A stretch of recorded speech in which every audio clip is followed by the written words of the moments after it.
ഇന്ത്യയ്ക്കും പാകിസ്ഥാനുമിടയിൽ ഒരു തുറന്ന യുദ്ധം ആരും ആഗ്രഹിക്കുന്നില്ല.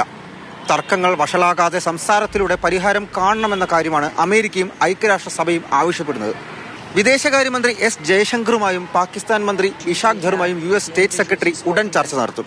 ഐക്യരാഷ്ട്രസഭയും ഇതേ ആവശ്യം ഇന്ത്യയോടും പാകിസ്ഥാനോടും ആവശ്യപ്പെട്ടിട്ടുണ്ട്. We are reaching out regarding the Kashmir situation, India and Pakistan.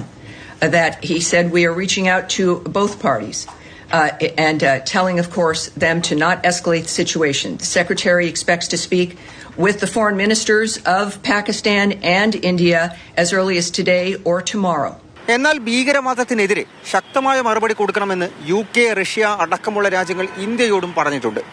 പഹൽഗാമിൽ ആക്രമണം നടത്തിയ ഭീകരരെ ഇല്ലാതാക്കാൻ എല്ലാ സഹായവും രാജ്യങ്ങൾ വാഗ്ദാനം ചെയ്യുന്നു.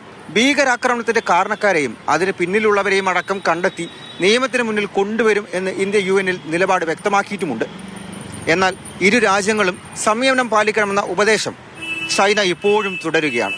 മുൻകൂട്ടി നിശ്ചയിച്ചതാണെങ്കിലും ഇന്റലിജൻസ് ഡയറക്ടർ നേതൃത്വം നൽകുന്ന തുർക്കിയുടെ സേനാ സംഘം പാകിസ്ഥാനിൽ എത്തിയത് പല ചർച്ചകൾക്കും വഴിവെച്ചിട്ടുണ്ട്. ഇസ്ലാമാബാദിലെ പാക് വ്യോമസേന ആസ്ഥാനത്താണ് തുർക്കിയുടെ സംഘം സന്ദർശനം നടത്തുന്നത്. സംഘത്തിനൊപ്പം തുർക്കിയുടെ തന്നെ ചില ആയുധങ്ങളും പാകിസ്ഥാനിൽ എത്തിയതായാണ് റിപ്പോർട്ട്.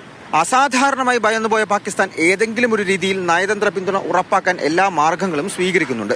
അതിനിടെ ഇന്നലെ ചേർന്ന പാകിസ്ഥാൻ പാർലമെന്റ് ഇന്ത്യ വിരുദ്ധ പ്രസ്താവനകളും നിലപാടുകളുമായി ബഹളത്തിൽ മുങ്ങിയിരുന്നു. ഒപ്പം ഇതുവരെ 786 പാകിസ്ഥാനികൾ ഇന്ത്യ വിട്ടു എന്ന റിപ്പോർട്ട് കേന്ദ്ര സർക്കാർ പുറത്തുവിട്ടിട്ടുണ്ട്. അട്ടാരി അതിർത്തി വഴി മടങ്ങിയവരുടെ കണക്കാണിത്.